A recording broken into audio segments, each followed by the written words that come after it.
Okay, a very good evening to one and all. And we have been discussing in the first hour for the discussion of the paper of June 2024 that got cancelled because of some unwanted circumstances. But we have to discuss the entire paper, and we already discussed till question number 114. And we will be moving forward and discussing the more question because we have to wind up this complete paper. The paper one have been already discussed by Sumit sir. And the remaining questions I will be discussing here, right? So let's start without wasting any further time. So let's begin with question number 115, which is the next question in our order. So guys, if you see question number 115, so question number 115 says what? It says which one of the following missions is being coordinated and implemented by the Department of Science and Technology as a part of National Action Plan on Climate Change, NAPCC. तो इसमें आपको ये बताना है कि कौन सा mission इसमें से ऐसे हैं which is coordinated jointly, right, by DST, right, as a part of National Action Plan on Climate Change. तो ये जो national action plan on climate change है, इस पे आपको पता है कि जो हमारे 8 नेशनल मिशंस हैं, इसमें बार बार इस पे क्वेश्चन आया है नेशनल मिशंस के ऊपर। बट उसमें से कुछ यहाँ पे मेंशन है, कुछ कुछ जो नेशनल मिशन यहाँ पे मेंशन है उनको हमें देखना है। जैसे कि फॉर एग्जांपल यहाँ पे उसमें से 3 मिशन मेंशन है। जैसे one of them is like national mission for a green India, ये एक मिशन है उन 8 मिशन में से। दूसरा मिशन है national mission for sustaining the Himalayan ecosystem, NMSHE, ये भी एक उसमें से मिशन है। जो 8 मिशन है, आपको अगर याद आ रहा हो, बार बार क्वेश्चन आया है उन 8 मिशन पे से, इस बार थोड़ा इनडायरेक्टली पूछा है इस क्वेश्चन को। And the third is national mission on strategic knowledge for climate change, right, national mission on strategic knowledge for climate change. ये 3 मिशन जो है they are the part of those 8 national mission, right. Smart cities mission कुछ इस तरह का नहीं है, स्वच्छ भारत मिशन भी कुछ नहीं है, स्वच्छ भारत अभियान है, राइट। अब क्वेश्चन ये आता है कि क्वेश्चन में आपसे पूछा है कि विच of the following mission is being coordinated and implemented by the DST, department of science and technology जो है, उसमें से कौन कौन कौन से मिशंस को DST जो है कोऑर्डिनेट कर रहा है। तो DST इन तीनों में से सिर्फ खाली 2 मिशंस को कोऑर्डिनेट कर रहा है, और वो दोनों मिशन इस तरह से है। एक तो है आपका B, national mission for sustaining the Himalayan ecosystem, और एक आपका है C, national mission on strategic knowledge for climate change. जो national mission for green India है उसको DST कोऑर्डिनेट नहीं कर रहा है, राइट। तो यहाँ पे guys correct answer would be B and C. तो बी एंड सी बस खाली एक ही ऑप्शन में आपको मिले हुए हैं, so you will go for B and C, which is correct answer is 2। तो इस क्वेश्चन का आपका करेक्ट आंसर 115 का हो जाएगा 2। Is this thing clear to each and every one? जल्दी बताइए फटाफट से। For 115 the correct answer is 2, national mission for sustaining the Himalayan ecosystem because that is very fragile, it is being coordinated by DST. National mission on strategic knowledge for climate change, this also is being coordinated by DST। किसी को कोई doubt है इसमें? ये दो खाली ऐसे mission है जिनको DST कोऑर्डिनेट कर रहा है। बाकी तो 8 आपके गोल्स हैं इसमें, नेशनल गोल्स जो दिए हुए हैं वो आपको डिटेल सॉल्यूशन में हमने पहले भी रखे हुए हैं, you can read that. But only these 2 mission is being coordinated by DST। चलिए हम आगे चलते हैं। नेक्स्ट क्वेश्चन बड़ा अच्छा क्वेश्चन है, ये हेडिंग ये हाईलाइट भी रहा बहुत टाइम तक आपका, और कई बार न्यूज में भी ये चीज चली, and people might have paid attention to this, right. जब ये रिपोर्ट आई आपकी, ठीक है, मैंने भी ये न्यूज पे ही सुनी थी जब मैं था, but when we investigated this report we find out the ultimate truth. So question number 116 says what? It says according to the World Air Quality Report 2023, एक air quality report world scale पे publish हुई, ठीक है, release by the Swiss organisation IQAR, ठीक है, एक Switzerland की organisation है IQAR जिसका नाम है। है ना। तो उसने इस रिपोर्ट को पब्लिश किया। Which of the following metropolitan areas listed as the most polluted areas. तो जब उन्होंने सर्वे किया तो उन्होंने देखा कि भाई जो कंट्री वाइज कौन कौन सा मोस्ट पोल्यूटेड जो है एरिया है, मतलब अलग अलग कंट्री में। तो when it comes to India, जब ये रिपोर्ट पब्लिश हुई तो जो नंबर 1 पे आपका आया मोस्ट पोल्यूटेड एरिया में, वो बिहार का बेगूसराय था। Right, you can go through that report. I have gone through the report, and then after the proper and thorough research, I came to the conclusion that Begusarai is the correct answer. Begusarai is in Bihar, right?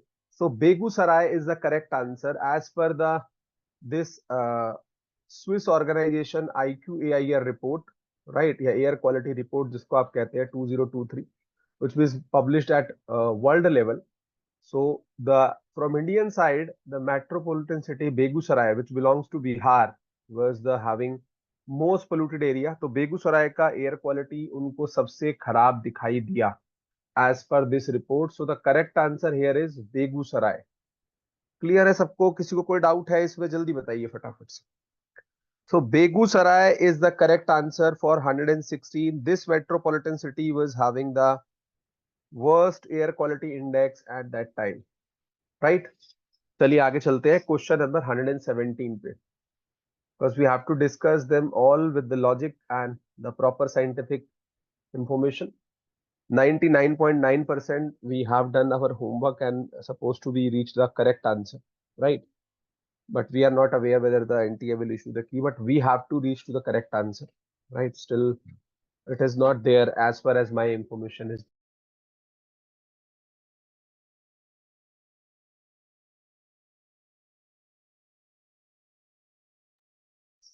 So let's move to the question number 117. This question number 117 have been asked indirectly. If you ask me, this question is from energy. And if you read the question 117, it says,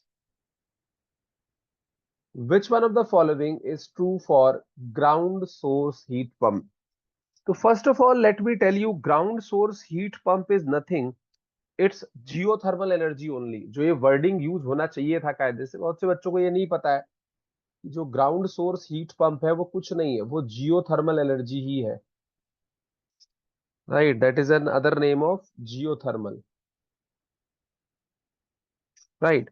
तो geothermal का ही दूसरा नाम है। जब हमने energy पढ़ा था, आपको पढ़ाया था, because unit have been taken by me, so I know that geothermal को हमने बहुत डिटेल में पढ़ा था, राइट? अब आगे कहता है आपसे कि कौन सा इसमें से ट्रू है, which one of the following is true for the ground source heat pump, right? है ना? तो हमको ट्रू स्टेटमेंट्स छाट रहे हैं यहाँ पे. So let's move one by one. So when we read the first statement, they can, just a minute, it says that they can pump heat from the ground into a building. ये statement बिल्कुल सही है guys, ठीक है? This statement is absolutely correct, ठीक है? Geothermal heat pump से आप, right, ground, they can pump heat from the ground into a building. This is absolutely correct. अगर आप रीड करेंगे लिटरेचर तो आपको पता चलेगा कि हाँ, ये काम करते हैं. Then the second statement, it says they can extract heat from the building. Building से हीट निकाल सकते हैं and dump it back into the ground. ये भी काम आपके जियोथर्मल जो हीट पंप है, ग्राउंड सोर्स हीट पंप है, वो करते हैं. Second statement is also correct. When you come to third statement, the building can be used to pump heat from the ground into a building as well as dump the heat from a building to the ground. Absolutely true. To and fro दोनों वे काम करते हैं. चौथा statement जो आपका है, ground source heat pump are a source of hot water, ये भी बिल्कुल ठीक स्टेटमेंट है, राइट? तो ये चौथा स्टेटमेंट भी इसमें ठीक है. जब टीचर क्वेश्चन बना रहा होगा, माइट भी वो यहाँ पे ऑप्शंस रखने भूल गया है, ठीक है? As per as my information and the proper ground work which we have done. तो यहाँ पे जो करेक्ट आंसर है वो ऑल होना चाहिए, राइट? क्योंकि ये सारे ही स्टेटमेंट ठीक है. तो the correct answer for 117 question is all. तो all should be the correct answer. All are correct. तो यहाँ पे एक करेक्शन कर लीजिएगा, ऑल करेक्ट है इसमें. शायद ये फ्रेम होते समय टीचर से कुछ मिस्टेक हुई है इस क्वेश्चन में, तो अगर इसका की आता है तो या तो ये ड्रॉप होगा या इसमें एक इराटा आएगा कि all are correct, right. So all 1 2 3 4 are correct, because ये प्रॉपर इसके ऊपर रिसर्च पब्लिश हुए हैं, प्रॉपर इस पे डाटा अवेलेबल है। एंड जो भी स्टेटमेंट यहाँ मेंशन है वो सारी की सारी क्वालिटी हीट पंप की है, ग्राउंड सोर्स हीट पंप की है, जियोथर्मल हीट पंप्स की है। तो इसमें कोई भी स्टेटमेंट गलत नहीं है, सारे ही स्टेटमेंट सही है। तो which of the following is true for ground water heat pump? All are true, none is incorrect.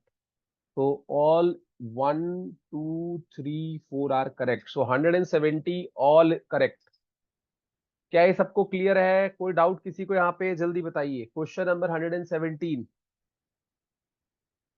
Option number 2 ऐसे है, they can extract heat from a building. वो बिल्डिंग से हीट पुल भी कर सकते हैं और उसको ग्राउंड में डंप भी कर सकते हैं, ऐसी कैपेसिटी भी है उनके पास। ठीक है, ऐसा लोगों ने देखा है कि अगर कनेक्टिविटी आप कर दें, ठीक है, तो ग्राउंड से वो ग्राउंड जो है, जो आपका जियोथर्मल सोर्स है, वो हीट को ले भी सकता है, राइट।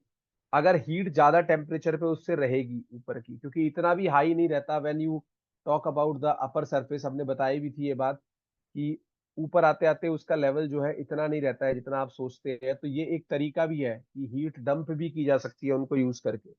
जब आप प्रॉपर पेपर्स पढ़ेंगे ग्राउंड सोर्स हीट पंप के बारे में, तो आपको ये बातें वहां पे मिलेगी। मतलब इट्स नॉट लाइक कि मैं ये कह रहा हूँ, ये पब्लिश रिसर्च कह रही है। ठीक है ना, पब्लिश रिसर्च कह रही है। ठीक है, जब आप पढ़ेंगे तो लिटरेचर हम आपको प्रोवाइड कर सकते हैं, वो कोई इशू नहीं है। और डेफिनेटली जब सॉल्यूशन डिटेल हम पब्लिश करेंगे तो वो लिटरेचर सामने आएगा ही, ऐसा तो है नहीं कि लिटरेचर सामने नहीं आएगा, राइट। बट यहाँ पे all statement which have been mentioned for this question are correct for sure। चलिए जी अगले क्वेश्चन पे चलते हैं। अगला क्वेश्चन बड़ा ही अच्छा क्वेश्चन है, राइट। और इसमें काफी कॉन्सेप्चुअल ये क्वेश्चन पूछा गया है और इस पे आजकल काफी रिसर्च चल रही है 118 पे, राइट। तो इस क्वेश्चन को भी हम देख लेते हैं, ठीक है, क्या ये कहता है। और बहुत अच्छा क्वेश्चन है ये, एज फार एज द, क्योंकि ये रिसर्च बेस्ड क्वेश्चन है, जनरल ऑब्जर्वेशन आपको नहीं मिलेगी। Question number 118, choose the incorrect statement. आपको कह रहा है आप इनकरेक्ट स्टेटमेंट को चूज करिए। जितनी भी ये स्टेटमेंट है उनमें से you have to choose the incorrect statement. तो वन बाय वन हम चलते हैं कि कौन कौन सी स्टेटमेंट इसमें है। पहली स्टेटमेंट को देखते हैं guys. Water bodies with extensive algal bloom have a high pH as 10। तो देखिए, जब जो वाटर बॉडी होती है उसमें एल्गल ब्लूम बहुत ज्यादा हो जाती है, तो मोस्टली ग्रीन एल्गा होते हैं और फोटोसिंथेसिस वहां पे होता है। तो फोटोसिंथेसिस जो होता है, तो जो भी CO2 वहां पे होगी उसको एल्गी कंज्यूम कर लेगा। और जब एल्गी फोटोसिंथेसिस से उस CO2 को कंज्यूम कर लेगा, तो उस वाटर बॉडी की पीएच जो है एल्कलाइन की तरफ जाएगी। और ये प्रूवन रिसर्च है, आप इसको पढ़ भी सकते हैं। Water body with extensive algal bloom have a high pH of 10, क्योंकि यहाँ पे CO2 का रिमूवल करेगा एल्गी, राइट। CO2 का रिमूवल करेगा by the process of photosynthesis. और जब CO2 का रिमूवल होता है तो पीएच आपकी इंक्रीज होती है, एल्कलाइन की तरफ जाती है, राइट। तो एल्कलाइन की तरफ जाती है, तो ये पहला स्टेटमेंट बिल्कुल ठीक है। ठीक है, आगे चलते हैं हम लोग।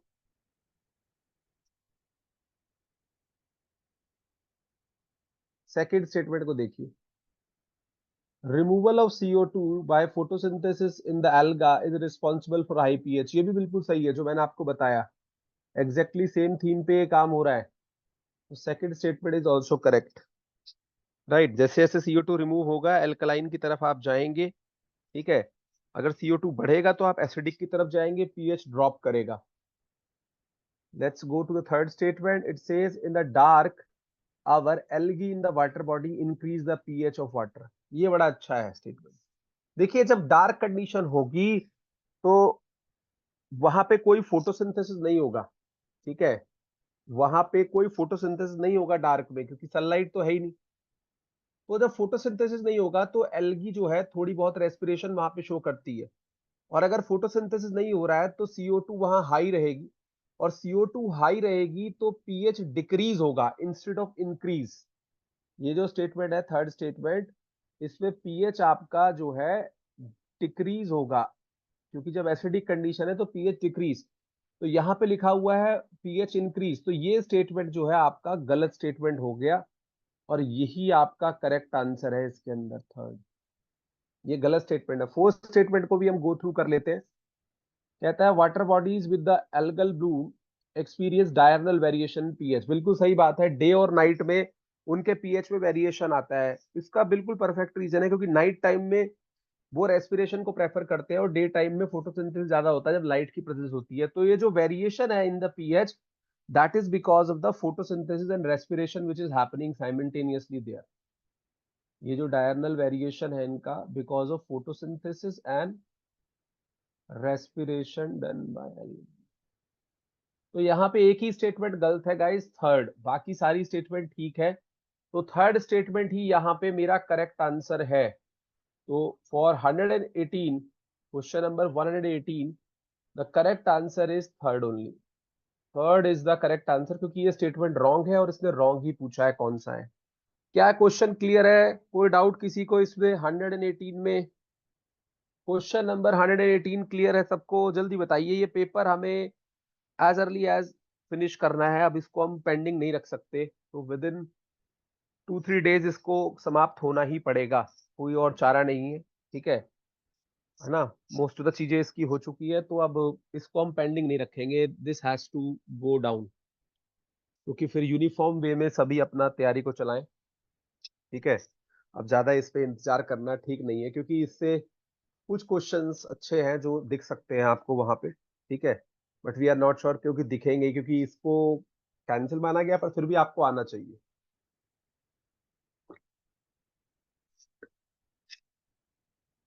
चलिए आगे चलते हैं। अगला क्वेश्चन भी बड़ा अच्छा क्वेश्चन है गाइस, इस क्वेश्चन को भी ध्यान रखिएगा। Next question is also a very good and conceptual question, ecology और सॉइल का ये मिक्स क्वेश्चन कह सकते हो आप इसको, राइट। और क्वेश्चन बहुत सीधा सा है, क्वेश्चन में कोई एम्बिग्यूटी नहीं है, क्वेश्चन बिल्कुल एकदम ट्रांसपेरेंट है, बट बच्चों को ये माइंड में कंफ्यूजन क्रिएट कर सकता है जब स्टूडेंट रहे वहां पे। और ध्यान से इसीलिए इस क्वेश्चन को रीड करना है। देखिए क्या कहता है।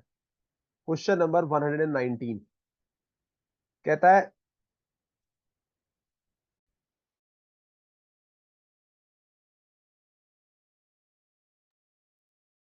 कहता है arrange the mean residence time.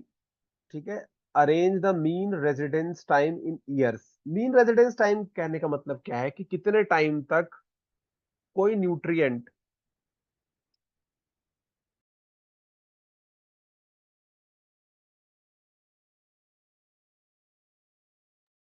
कितने टाइम तक कोई न्यूट्रिएंट जो है आपका सॉइल में रहेगा, राइट, या इस तरह की फॉरेस्टेड सॉइल में रहेगा।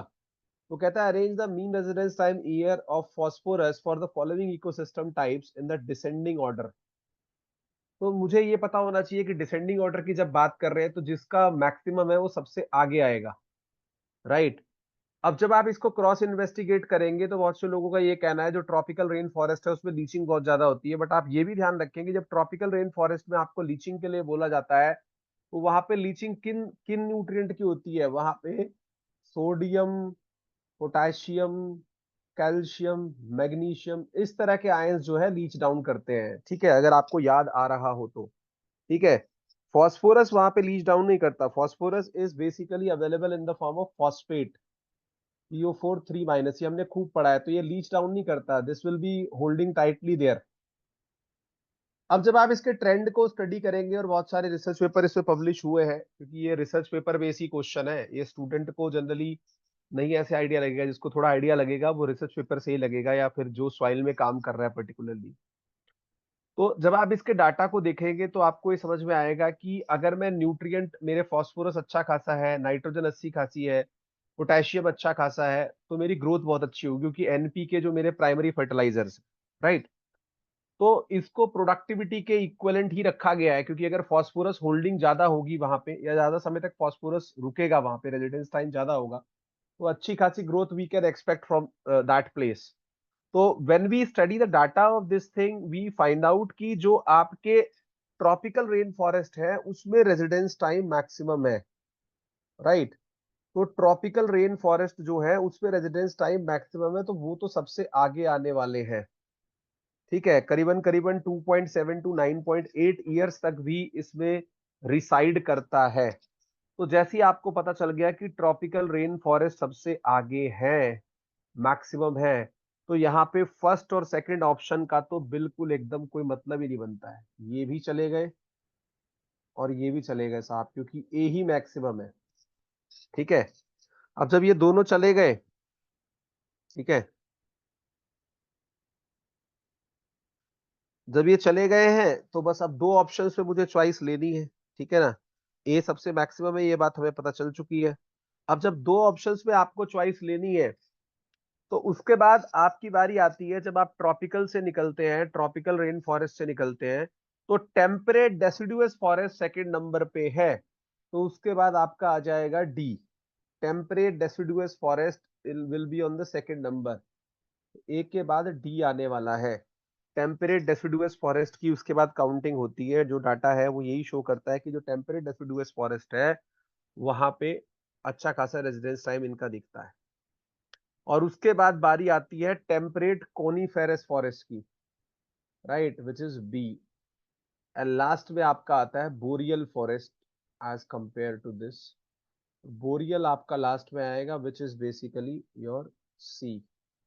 तो ये ऑर्डर रहने वाला है guys, A is greater than D, greater than B, greater than C. तो करेक्ट आंसर यहाँ पे आपका फोर्थ हो जाएगा एज पर दिस ऑर्डर। तो fourth is the correct answer for this question. ठीक है, और ये डायरेक्टली कोरिलेशन प्रोडक्टिविटी के साथ ही निकाला गया है। ठीक है, fourth is the correct answer for 119। Fourth is the correct answer. सबको क्लियर है ये क्वेश्चन? किसी को कोई डाउट तो नहीं है? Fourth is the correct answer. किसी को कोई डाउट है इसमें? जल्दी बताइए। Fourth is the correct answer for 119. Anyone having any doubt? Question number 119 clear है? चलिए अगले क्वेश्चन पे चलते हैं। बहुत सिंपल और प्लेन क्वेश्चन है, डायरेक्टली आपकी बुकलेट से लिया गया है। ठीक है, कोई इसमें गुंजाइश ही नहीं है, मतलब गड़बड़ी की तो कोई गुंजाइश इसमें है ही नहीं। क्वेश्चन के अंदर बहुत इजी और इजीली प्रिडिक्टेबल क्वेश्चन है, बस आपको स्टेटमेंट ठीक से पढ़ना है। ठीक है, और ये डायरेक्ट बुकलेट से आया है आपका, जहाँ पे भी फोटोकेमिकल स्मॉग और लंदन स्मॉग और क्लासिकल स्मॉग हमने पढ़ाया है वहां पे। 120th क्वेश्चन में कहता है choose the correct statement about the photochemical smoke. Point to be noted, photochemical smoke के कैरेक्टरिस्टिक्स को वो पूछना चाह रहा है। जब भी आप फोटोकेमिकल स्मोक की बात करते हैं तो आपको याद आ रहा होगा, वहां पे हम कहते हैं it is made up of NOx, VOCs, ozone, aldehyde, ketones and a lot of sunlight. ठीक है, ये फोटोकेमिकल स्मोक, या जिसको आप लॉस एंजेलिस स्मोक भी कहते हैं, या ऑक्सीडेटिव टाइप ऑफ स्मोक भी कहते हैं, उसके इंग्रेडिएंट होते हैं। और क्योंकि ये फोटोकेमिकल के बारे में बात कर रहा है तो हमें इम्फेसिस फोटोकेमिकल पे ही देना है। ये अपने दिमाग में आपको बात ध्यान रखनी पड़ेगी, अगर आप डेविएट होंगे कि लंदन स्मोक या क्लासिकल स्मोक की बात हो रही है। दूसरी बात, जब लंदन स्मोक या क्लासिकल स्मोक की बात होती है, ये भी मैं बता देता हूँ यहाँ पे, जो आपका 1952 में हुआ था, उसमें आपको पता है कि पर्टिकुलेट मैटर रहते हैं मेरे, और साथ में SO2 रहती है। तो that is entirely a different scenario, but in cross comparison it will help you out, right. जब हम देखेंगे क्वेश्चन को क्रॉस कंपैरिजन में, आपको ये बहुत हेल्प करेगा and you can easily rule out the other option. अब वन बाय वन हम लोग चलते हैं। पहला स्टेटमेंट देखेंगे, it is a mixture of. First statement क्या कहता है? It is a mixture of smoke and fog. Obvious सी बात है, ये तो बिल्कुल करेक्ट है कि जो आपका स्मोग है, चाहे वो फोटोकेमिकल स्मोग हो, चाहे वो लंदन स्मोग हो, वो स्मोक और फॉग का मिक्सचर तो है। तो पहला स्टेटमेंट तो आपका करेक्ट होगा। ठीक है, ये स्टेटमेंट तो एब्सोल्युटली ट्रू है। अब हम चलते हैं अगले स्टेटमेंट पे। नेक्स्ट स्टेटमेंट क्या कहता है, देखिए ध्यान से जरा। कहता है London smog was a classical example of photochemical smog. ये तो बहुत गलत बात कह दी इसने।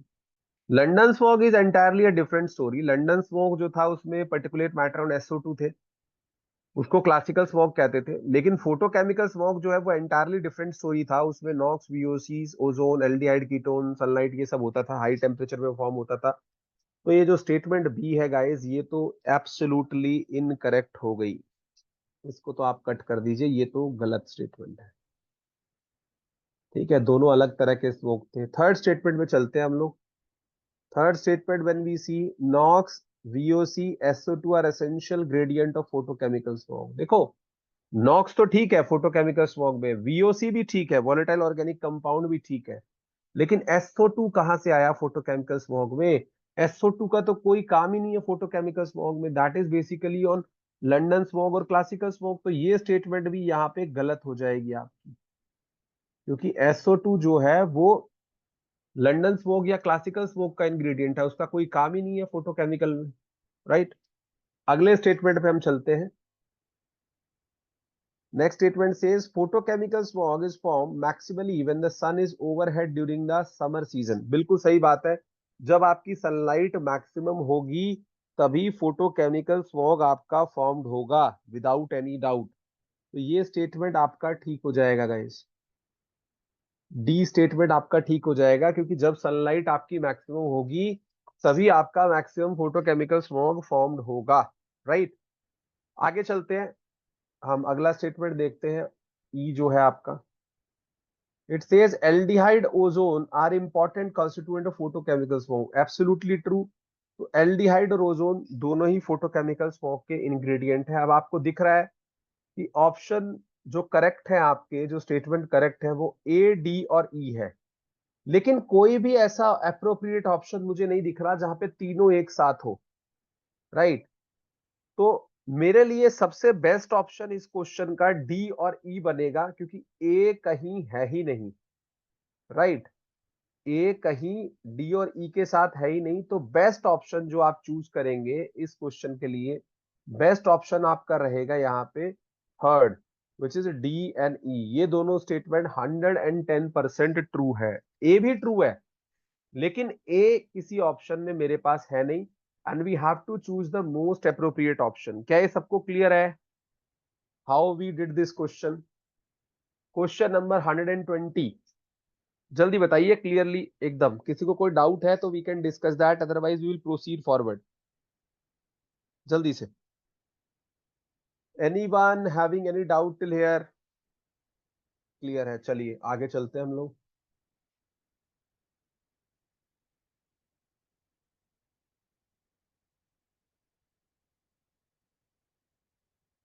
चलिए जी, नेक्स्ट क्वेश्चन भी बड़ा अच्छा क्वेश्चन है, ये भी आपकी क्लास वर्क से ही लिया गया है, 121, और मैम ने ये खूब पढ़ाया भी है आपको। और इसमें एक बहुत अच्छा हिंट भी छुपा हुआ था 121 में ना, जो शायद बहुत सारे बच्चे को आइडेंटिफाई हो नहीं पाया हिंट जो था, मतलब उस हिंट को देखना चाहिए था, मतलब शायद बहुत सारे लोगों ने उसको देखा नहीं, राइट। बहुत सारे लोगों ने उसको देखा नहीं, ठीक है, वो हिंट देखना चाहिए था। देखिए इस क्वेश्चन को देखते हैं 121 को। इसमें दो लिस्ट दी हुई है, list A and B, and you have to match both the list, right. List A में आपको दिए हुए हैं डाटा टाइप, वेरिएबल दिए हुए हैं कि फर्स्ट वेरिएबल सेकंड वेरिएबल किस तरह का है, ठीक है ना। जैसे आपने पढ़ा होगा वहां पे दो तरह के वेरिएबल है, क्वालिटेटिव क्वांटिटेटिव। फिर क्वालिटेटिव में आप जाते हैं वहां पे तो आपको वहां पे नॉमिनल ऑर्डिनल मिलते हैं, और क्वांटिटेटिव में जाते हैं आप कंटिन्यूअस और डिस्क्रीट मिलते हैं। ये सब हम स्टैटिस्टिक्स में पढ़ा हुआ है, ठीक है। तो उसके बाद आप जाते हैं राइट हैंड साइड पे, तो आपको स्टैटिस्टिकल टेस्ट ऑफ एसोसिएशन दिया हुआ है कि कौन सा टेस्ट आप कहाँ चूज करें। तो देखिए इसमें एक बात तो क्लियर थी इस क्वेश्चन के अंदर, कि जब आपको ये दिया हुआ है राइट हैंड साइड पे वन वे अनोवा, तो अनोवा में कभी भी नॉमिनल नहीं होगा वेरिएबल। ये तो 120% श्योर है, अनोवा में कभी भी नॉमिनल नहीं होगा, ठीक है, हमेशा ऑर्डिनल होगा, ठीक है। कॉन्टिन्यूअस या डिस्क्रीट आपको वहां दिख सकता है, तो ये एक बड़ी अच्छी चॉइस थी कि वन वे अनोवा जो है आपका कभी भी नॉमिनल डाटा सेट के साथ नहीं आ सकता है। तो यहां से आप एक एलिमिनेशन की थीम चला सकते थे, ठीक है, जो आपको पता हो। और दूसरा इसमें एक बहुत अच्छा हिंट था कि जब दोनों वेरिएबल कंटिन्यूअस होते हैं तो कोरिलेशन कोफिशिएंट आप यूज करते हैं, चाहे वो कार्ल पियर्सन हो चाहे अदर्स हो। बट मुझे जो सबसे अच्छा हिंट यहाँ पे लगा वो वन वे इनोवा का लगा, कि it can never be with a nominal variable, कभी भी ये नॉमिनल के साथ नहीं होगा। हमेशा ऑर्डिनल के साथ होगा, ठीक है, रेशो होगा, इंटरवल होगा, ये सब रहेंगे। तो यहाँ पे एक चीज तो मुझे समझ में आ गई कि कभी भी टू जो है नॉमिनल किस किस में है। एक तो नॉमिनल आपको यहाँ दिख रहा है ए में, और एक नॉमिनल दिख रहा है आपको टी में।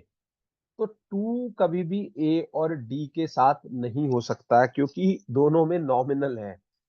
तो एक कॉम्बिनेशन तो लीथल है, ये तो पॉसिबल होगा नहीं कि टू जो है आपका ए के साथ मिले या टू आपका डी के साथ मिले। एक तो चीज ये ध्यान रखनी है। तो जिसमें भी टू के साथ ए या डी है उसको आप काट सकते हैं। तो जब आप ऐसे ऑप्शंस को देखेंगे तो ए के साथ टू है, ये ऑप्शन एक कट जाएगा आपका यहाँ से, और ये ऑप्शन एक कट जाएगा, ये दोनों ऑप्शन आपके यहाँ से कट जाएंगे। राइट, है ना, ये दोनों ऑप्शन आपके यहाँ से साइड ऑन हो जाएंगे। और ये सेट एक्स है जो हम डिस्कस कर रहे हैं, मैंने बार बार बताया आप कि सेट एक्स के रिस्पेक्ट में हमें डिस्कशन चल रहा है। अब मेरे पास दो ऑप्शन रह गए, वन और थ्री। ठीक है, यहां से मुझे अपने आंसर्स को ढूंढना है। ठीक है, तो एक बात आप और ध्यान रखें कि अब ये नॉमिनल के साथ तो नहीं जा सकता, लेकिन ये कॉन्टिन्यूअस वेरिएबल के साथ तो जा ही सकता है। ठीक है, जो आपका एनोवा है वो कंटिन्यूअस के साथ तो जा ही सकता है। ठीक है, और जब दोनों कॉन्टिन्यूअस होते हैं, ये भी आपको बात ध्यान रखनी है, तो आपका कोरिलेशन कोफिशिएंट श्योर शॉर्ट चीज होती है। तो जब दोनों दोनों वेरिएबल कंटिन्यूअस होंगे आपके, when both the variable are continuous, तो आपका ये कोरिलेशन कोफिशिएंट पे तो जाएगा ही जाएगा। ठीक है, तो ये तो आपको ध्यान रखना है कि सी तो मेरा वन है 110%। और यहां से आपको एक अच्छा ऑप्शन मिल जाता कि सी अगर मेरा वन है 110%, तो एक ऑप्शन आपका और कट क्रॉस हो गया। फिर भी लेकिन हम इसको देखते हैं। ए जो आपका दिया हुआ है, when one variable is nominal and other one is also nominal, तो non parametric tau b statistics आपकी अप्लाई होती है। ठीक है, ये आपका होगा non parametric tau b statistics. ठीक है, ये आपका अप्लाई होता है when both are nominal nominal. ठीक है, दूसरा, जब आपका बाइनोमियल और कंटिन्यूअस रहेगा, राइट, तब आपका वन वे अनोवा जो मैंने बताया आप, क्योंकि नॉमिनल में नहीं जा सकता। ठीक है ना। देन बोथ कंटिन्यूअस मैंने बता दिया, आपका कोरिलेशन कोफिशिएंट हो गया। और फोर्थ जो बचा है आपका, एक नॉमिनल और एक कंटिन्यूअस जो है आपका, two way independent sample t test, ये आपका आ जाएगा। ठीक है, तो यहाँ पे करेक्ट आंसर आपका वन होना चाहिए। 110% जो डाटा शो करता है, जो लिटरेचर में है, उसके हिसाब से करेक्ट ऑप्शन जो है आपका ए होना चाहिए यहाँ पे। ठीक है ना। तो ये आप ध्यान रखिएगा। बाकी तो जब एनटी की आएगी तब भी हम एक बार क्रॉस चेक करेंगे, पर जहां तक 99 टू 100% अश्योरिटी है कि फर्स्ट इसका जो है करेक्ट ऑप्शन निकल के आना चाहिए, as per the literatures and concepts which are available there. Is it clear to each and everyone? 121 question जो है, 121 क्वेश्चन नंबर सबको क्लियर है? किसी को कोई डाउट है तो बताइए, जल्दी बताइए। 121। चलिए, अब अगला क्वेश्चन जो है उसके लिए पहले हम एक कंसेप्ट सीख लेंगे, छोटा सा, बड़ा आसान सा ही क्वेश्चन है ये, कोई मुश्किल क्वेश्चन नहीं है। और जिन्होंने इसको एवरेज मेथड से भी कर दिया उनका भी लगभग आंसर जो है करेक्ट आ गया। ठीक है, लेकिन फिर भी जिन्होंने इसको नॉर्मल जैसे कोहेरेंट सोर्स को हम लेके करते हैं, अगर वैसा भी किया तो उससे भी लोगों का आंसर अप्रोक्सीमेटली 80 के आसपास आके बैठा। ठीक है, लेकिन हमें इसको एकदम एक्यूरेट वे में करना है, तो इस क्वेश्चन को हम थोड़ा सा कंसेप्चुअलाइज करते हैं। ठीक है, कैसे करेंगे? तो पहले मैं उस कॉन्सेप्ट पे ही चला जाता हूँ, फिर मैं क्वेश्चन आपको ये साथ साथ ही करा दूंगा। ठीक है, देखिए।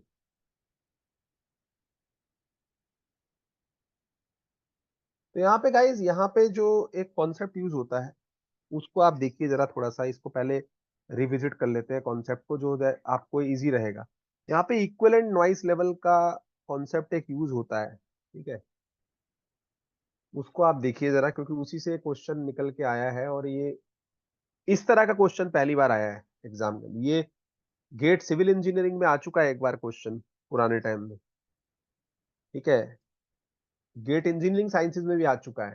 ठीक है, लेकिन यहाँ एनटीए में इसकी पहली एंट्री है, ये बात ध्यान रखें, इसीलिए क्वेश्चन अच्छे क्वेश्चनों में काउंट होगा क्योंकि फर्स्ट टाइम इसको एनटीए में उठाया गया है। तो इक्विवेलेंट नॉइज लेवल जो होता है, ठीक है, जो एल इक्विवेलेंट जिसको आप कहते हैं, ठीक है, एल इक्विवेलेंट इसको कहा जाता है ना।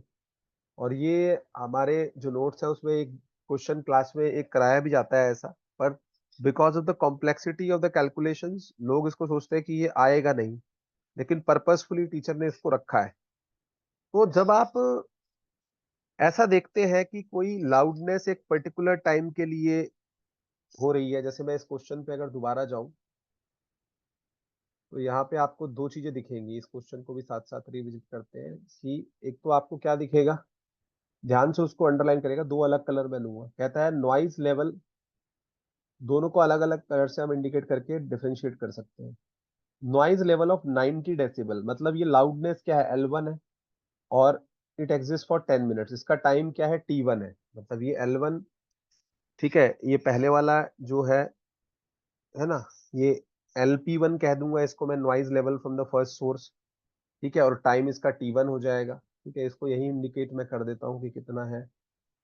तो जो सिंबल मैं यूज करने वाला हूँ, ये मेरी लाउडनेस हो गई, इसको मैंने कह दिया LP1, और ये मेरा टाइम हो गया, इसको मैंने कह दिया T1 पहले वाले के लिए। फिर दूसरे वाले के लिए जब आप जाएंगे तो आप कहेंगे is followed to reduce a noise level of 70 dB for 40 minutes. अगले वाले के लिए थोड़ी चेंज हो गए कि ये आपका हो गया LP2 लाउडनेस, और ये हो गया मेरा T2, इतना टाइम। फिर उसके बाद आपको कहता है कि अगर ये इस तरह से दिया हुआ है डाटा, तो calculate the equivalent continuous equal energy level for 50 minute period, 50 minute के लिए निकालना है, मतलब टोटल टाइम जो है कैपिटल टी मेरा 50 मिनट है, ठीक है। और एक डाटा इसमें और दिया हुआ है कि अज्यूम करिए कि आपका, अज्यूम 5 मिनट सैम्पलिंग इंटरवल, मतलब 5-5 मिनट का आपका सैम्पलिंग इंटरवल है। तो इस तरह का डाटा यहाँ पे दिया हुआ है आपको कि 5-5 मिनट आपकी सैम्पलिंग इंटरवल की ड्यूरेशन। तो अब मैं इसको व्हाइट बोर्ड पे या जब मैं फार्मूला लिखता हूँ तो आपको ये समझ में आना चाहिए कि भाई ये क्यों इस तरह से लिखा गया, क्योंकि दो पार्ट में है ये क्वेश्चन जो आपको दिया हुआ है। तो यहाँ पे गाइज एक फार्मूला लगता है छोटा सा, उसको आप लिख लेंगे, वो डायरेक्ट इस पे अप्लाई होता है। फार्मूला कहता है L equivalent value is equal to 10 log 1 by capital T. Capital T क्या था guys, capital T total time था जो क्वेश्चन में मुझे दिया हुआ है। टोटल टाइम क्वेश्चन में मुझे दिया हुआ है 50 मिनट, ठीक है। टोटल टाइम जो है क्वेश्चन में मुझे दिया हुआ है 50 मिनट, जिसके लिए मुझे सॉल्व करना है, वो हम बाद में भी बात कर लेंगे। फिर आपको कहता है कि यहाँ पे फार्मूले में ही T1 into 10 to the power LP1/10, LP1 जो पहले के लिए लाउडनेस थी by 10, plus T2 into 10 to the power LP2/10, बस इतना ये फार्मूला है।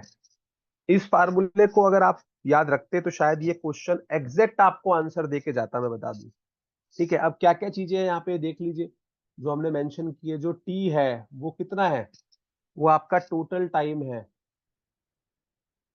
टोटल टाइम, ठीक है। टोटल टाइम जो आपको दिया हुआ है 50 मिनट्स, इस केस के अंदर 50 मिनट्स, ठीक है जी। फिर आपसे कोई पूछे T1 क्या है भाई, तो T1 जो है आपकी duration for which LP1 continues, पहली जो लाउडनेस है, duration for which LP1 continues. अब आप कहोगे जी LP1 दिया हुआ है, हाँ जी बिल्कुल दिया हुआ है, LP1 आपको दी हुई है वैल्यू, LP1 90 डेसिबल है। फिर आपसे पूछता है T2 क्या है, T2 क्या है, duration for which LP2 continues, ठीक है। और दो चीजें आपको ये भी ध्यान रखना है कि LP1 क्या है, noise level from first source for time T1, and LP2 noise level from second source for time T2। अब मैं इसको क्वेश्चन को आपको दिखा के और सॉल्व करने की कोशिश करता हूं, आपको ये समझ में आएगा। इसके कॉरेस्पॉन्डिंग LP1 है, इसके कॉरेस्पॉन्डिंग LP2 है, वैल्यूज को लिख लेते हैं सो दैट कंफ्यूजन ना हो। T1 जो था आपका, अगर आपको याद आ रहा हो, T1 हमें दिया हुआ था 40 मिनट, ठीक है, ठीक है, और T2 हमारे पास था 50 मिनट्स, ठीक है, ये भी ध्यान रखिएगा। LP1 की जो वैल्यू थी वो 90 डेसिबल थी, लाउडनेस, और LP2 की वैल्यू जो हमें दी हुई है क्वेश्चन में, वो आपकी 70 dB थी। इस बात पे सब एग्री करेंगे? इस यहाँ तक का डाटा सबको क्लियर है? कोई डाउट तो नहीं है किसी को इसमें? यहाँ तक किसी को कोई डाउट है? क्लियर, चलिए। अब मैं क्वेश्चन पे आपको लेके चलता हूँ, तो ये आसानी से आपको सॉल्व होता नजर आएगा क्वेश्चन, क्योंकि इसमें कुछ था नहीं और ज्यादा। देखिए,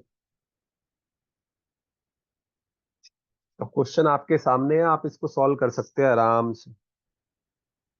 तो अगर मैं इसको सॉल्व करने जाऊंगा गाइस, देखिए ध्यान से, तो यहाँ पे सारी चीजें वो दी हुई है जो मैंने आपको बताई, और हमें इसका एल इक्विवेलेंट कैलकुलेट करना है। तो क्योंकि कंटिन्यूटी में करेंगे, तो इसीलिए व्हाइट बोर्ड पे ज्यादा ही जाना उचित रहेगा। तो आप देख सकते हैं कि मैं यहाँ भी मार्क कर देता हूँ कि कौन सा डाटा क्या है इसमें। तो ये जो 10 मिनट्स है, ये आपका T1 है। जो आपका 40 मिनट्स है, ये T2 है। टोटल टाइम जो है 50 मिनट का है, कैपिटल T। ये 70 डेसिबल जो है आपका LP2 है, और 90 डेसिबल LP1 है। ये सारे डाटा आपको पता होने चाहिए। तो उसके बाद फिर आपके लिए इस क्वेश्चन में कोई तकलीफ नहीं है। देखिए, ये फार्मूला आपके सामने है। अब इस फार्मूले में मैं पुट करूंगा सारी चीजें, फार्मूला लिख के आपके सामने। देखिए, कुछ इस क्वेश्चन में ज्यादा था ही नहीं। तो L equivalent is equal to 10 log 1/t T1 into 10 to the power LP1/10 plus T2 into 10 to the power LP2/10। बस इतना सॉल्व करना था। और बाहर देख लीजिएगा लॉग है, ठीक है। अब हम वैल्यूज को पुट करना शुरू करेंगे। इसमें कुछ विशेष बात है नहीं, मतलब नॉर्मल सी चीज है ये, कुछ इसमें ऐसा स्पेशल था नहीं, मुझे तो नहीं दिखा। और लोगों को दिखा हो तो भाई मुझे जरूर बताना। मेरे हिसाब से इजी क्वेश्चन था। 10 log 1/t कितना था? 50 मिनट, तो 1/50 यहाँ पे लिख देंगे। T1 की वैल्यू कितनी थी? T1 अगर आपको याद आ रहा हो, तो T1 आपका 40 मिनट था, सॉरी 10 मिनट्स था, 40 नहीं। तो 10 मिनट्स इंटू 10, LP1 की वैल्यू कितनी थी गाइस? LP1 की वैल्यू थी 90, 10 to the power 90/10। एक तो ये हो गया, प्लस T2 कितना था आपका? ये ऐड हो रहे हैं, ठीक है, दोनों, है ना। उसके बाद T2 कितना था आपका? T2 आपका था 40 मिनट्स। ये 40 आ जाएगा, into 10 to the power LP2 कितना था? LP2 था आपका 70/10। पहले अंदर की चीजें सॉल्व कर लेते हैं, फिर बाहर निकलेंगे। 10 log ऑफ, इसको पूरे को हम अंदर 50 से डिवाइड कर देते हैं, क्योंकि ब्रैकेट के बाहर 50 है, तो ये हो जाएगा 10/50 into 10 to the power 9 plus 40/50 into 10 to the power 7। जब इसको आप रिजॉल्व करेंगे तो ये इस तरह से आ जाएगा। तो 10 log 1/5 into 10 to the power 9 plus 4/5 into 10 to the power 7। इस तरह से ये चीजें निकल के आएंगी, राइट। तो 1/5 अगर मैं इसमें से कॉमन ले लूं, तो ये बच जाएगा आपका 10 log, राइट। अगर 1/5 फिर से मैं बाहर ले जाऊं, तो ये बचेगा 10 to the power 9 plus 4 into 10 to the power 7, right. जब इस कैलकुलेशन को आप सॉल्व करेंगे, और ये आप अंदर भी इसमें रख सकते हैं, वो बता दूंगा कैसे, ठीक है। तो इसको अब अंदर ले जाके हम लॉग अप्लाई कर देते हैं सारे पे। तो is equal to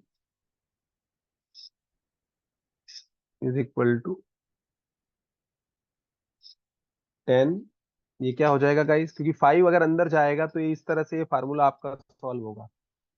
log of 10 to the power 7, right, plus of log of 10 to the power 4 right, है ना, माइनस ऑफ लॉग ऑफ 5।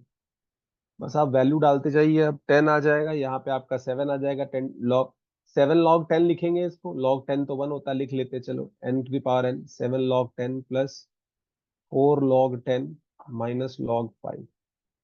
तो जब आप इसको सॉल्व करेंगे यहाँ 7 बच जाएगा, क्योंकि log 10 आपका कितना होता है 1, यहाँ भी log 10 1 होता है, तो 7 + 4। राइट, log 4 कितना होगा आपका, राइट, है ना। क्योंकि एक 4 भी था यहाँ पे, ठीक है, वो भी आपको ध्यान रखना है ना। 4 × 10⁻7 था, तो log 4 जो था, log 4 एक रहेगा, उसकी वैल्यू आ जाएगी 2 log 2, है ना, तो उसको हम लिख लेंगे, प्लस log 5 की वैल्यू होती है 0.69।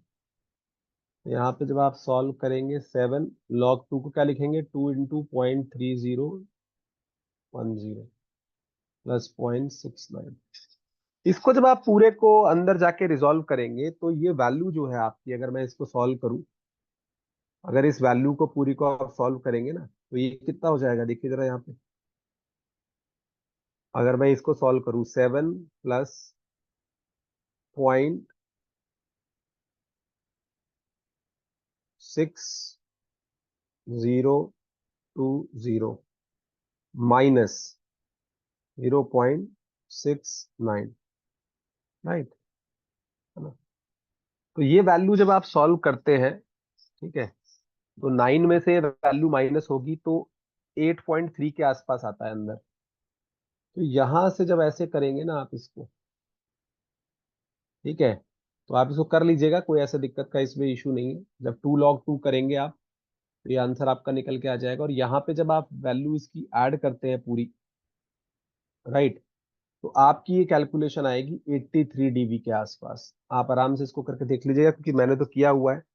तो 83 dB लॉग को बस आपको आराम से सॉल्व करना है, ठीक है, क्योंकि लॉग के फार्मूले जैसे n log m है, ठीक है, मल्टीप्लाई में m × n, तो log m plus log n हो जाता है।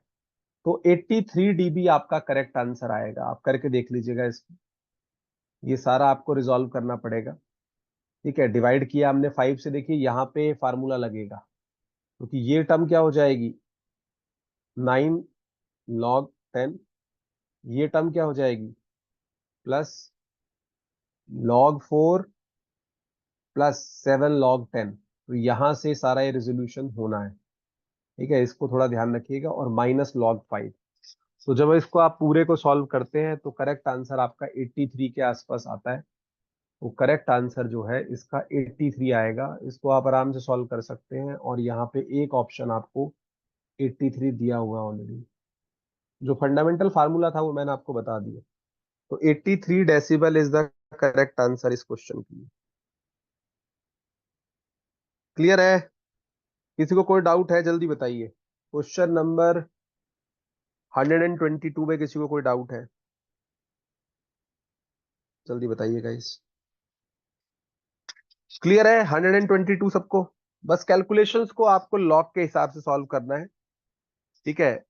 छोटी सी कैलकुलेशन है, कोई बड़ी कैलकुलेशन इसमें है नहीं, है ना। अगर जब आप इसको सॉल्व करेंगे, तो इजीली ये सॉल्व हो जाएगा, ठीक है। इसमें कुछ ज्यादा मतलब ऐसा है नहीं, बहुत स्पेसिफिक नहीं है इसके अंदर, राइट, तो उसको आप इजीली सॉल्व कर सकते हैं, ठीक है। बस आपको ये ध्यान रखना है कि 10⁻7 को 7 log 10 लिखना है, 10⁻4 को 4 log 10 लिखना है, माइनस log 5 करना है, राइट। तो आपका ये रेजोल्यूशन आराम से आ जाएगा। और हमने इसको करके भी देखा है, तो ये कोई 8.3 के आसपास वैल्यू आपकी निकल के आती है, ठीक है जी। चलिए, तो ये अगर वैसे थोड़ा सा ये टीडीएस क्वेश्चन मानेंगे स्टूडेंट के लिए। अगला क्वेश्चन बहुत इजी है, और कई बार एग्जाम में आ चुका है, ठीक है। द सेनेटरी लैंडफिल के ऊपर काफी क्वेश्चन आते हैं, राइट। तो इस क्वेश्चन को भी हम अगर देखें, तो क्विकली इस क्वेश्चन को देख लेते हैं, then we will continue with the class. पहला ये 123 देखते हैं फटाफट से जल्दी से, क्योंकि ज्यादा क्वेश्चन अब रह नहीं गए हैं इसके, मतलब हार्डली 17-18 क्वेश्चन ही बचे हैं, ज्यादा नहीं है। तो इसमें कहता है देखिए, which of the following is a special provision for management of solid waste in the hilly areas under the solid waste management rule 2016। तो गाइस जब आप रूल बुक उठा के देखेंगे मॉडिफिकेशंस की और जो इंटरवेंशंस आई हैं नई, उनकी जब मॉडिफिकेशंस आप उठा के देखेंगे तो आपको दिखाई देगा क्लियरली कि 2016 का जो municipal solid waste management handling rule, जो रूल्स हैं आपके, राइट, उनके अंदर काफी चेंजेस हुए हैं और इसमें कुछ अमेंडमेंट्स आई हैं, राइट। तो ये जो हिली एरियाज हैं, जो पहाड़ी क्षेत्र है, उनके लिए स्पेशल अमेंडमेंट एक आई है निकल के। वो अमेंडमेंट क्या कहती है? वो अमेंडमेंट ये कहती है कि जो सैनिटरी लैंडफिल है, साइट है, वो विद इन 25 किलोमीटर होनी चाहिए डाउन द हिल। आप हिली एरिया में नहीं बना सकते, राइट। 25 किलोमीटर के अंदर अंदर आपको बनाना है, जहां पे आपको उसको मैनेज करना पड़ेगा सॉलिड वेस्ट को लाके। तो उसका करेक्ट आंसर आपका थर्ड होगा, the sanitary landfill site will be with in 25 kilometre down the हिल। ये प्रोविजन सीपीसीबी की साइट पे आपको मिल जाएगा, ठीक है, वहां पड़ा हुआ है, तो आपको डिटेल डॉक्यूमेंट वहां पे मिल जाएगा। तो sanitary landfill site will be with in 25 kilometre down the hill, this is the correct answer and third is the correct answer इसका। यहाँ पे थर्ड आपका करेक्ट आंसर बनेगा। क्लियर है सबको? जल्दी बताइए फटाफट quickly. Anyone having any doubt till here? जल्दी से। क्लियर है सबको? किसी को कोई डाउट यहाँ पे?